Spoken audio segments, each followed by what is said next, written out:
నరసరావుపేటలో రాష్ట్ర food commissioner member Kantharao పలు ration షాపులు, అంగన్వాడీ సెంటర్లు, కస్తూరిబాయి గాంధీ బాలికల వసతి గృహాలను ఆకస్మిక తనిఖీలు చేశారు.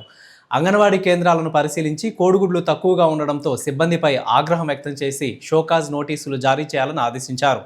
ఈ సందర్భంగా రాష్ట్ర ఫుడ్ కమిషనర్ మెంబర్ కాంతారావు మాట్లాడుతూ విద్యాశాఖ మంత్రి లోకేష్, డిప్యూటీ సీఎం పవన్ కళ్యాణ్ విద్యార్థులకు మధ్యాహ్న భోజన పథకంలో అనేక సంస్కరణలు తెచ్చారు. మధ్యాహ్న భోజన పథకంలో పిల్లలకు కోడిగుడ్లతో పాటు ఫ్రైడ్ రైస్ ఏర్పాటు చేయాలని, పిల్లలకు సన్నబియ్యంతో ఉండే భోజనం అందించాలని తెలిపారు.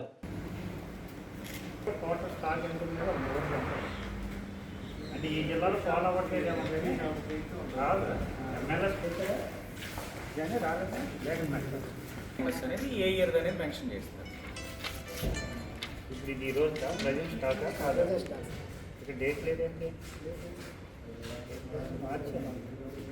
అంటే తీసేటప్పుడు బాగుంటుంది సార్. 94, 97 ఒక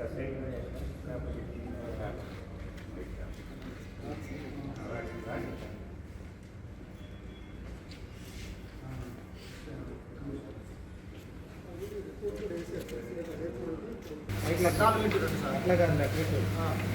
1, 2, 3, 4, 5, 6, 7, 8, 9, 10, 11, 12, 13, 14, 14 ప్లస్ 1, 2, 3, 4, 5, 6, 6 ఇంటూ 3, 18, 19, 20, 21 బాక్స్ ఆడమే సార్. అది కలిపి 67.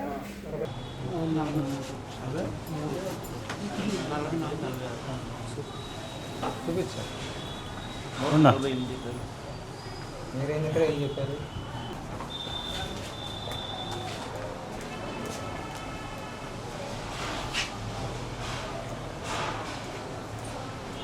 యాక్చువల్గా ఇది ఒక మెమో ఇవ్వండి, ఎవరు తప్పు అనేది తేలుద్ది.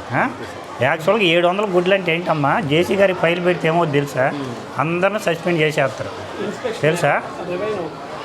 ఎవరెవరిని, ఇక్కడ హెచ్ఎం గారిని, ఆ క్లర్క్ని, 2-3, చివరికి ఎంఈఓ గారు కూడా బాధ్యత వహించాలి. మీరేం చేస్తున్నారండి, ఎప్పుడు వెళ్ళారని స్కూల్కి అంటారు.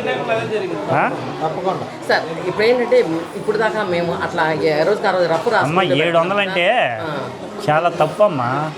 మీకు ఒక ఫుడ్ సెక్యూరిటీ యాక్ట్లో ఒకటి ఉంది తెలుసా, ఒక లబ్ధిదారికి ఒక ఎగ్ ఇవ్వకపోతే 125 రెట్లు అధికంగా ఫైన్ అనమాట ఉందన్నమాట. ఇప్పుడు 700 గుడ్లకి 125 అంటే చూడండి, 7000 గుడ్లు మీరు స్టూడెంట్స్కి ఇవ్వాలి.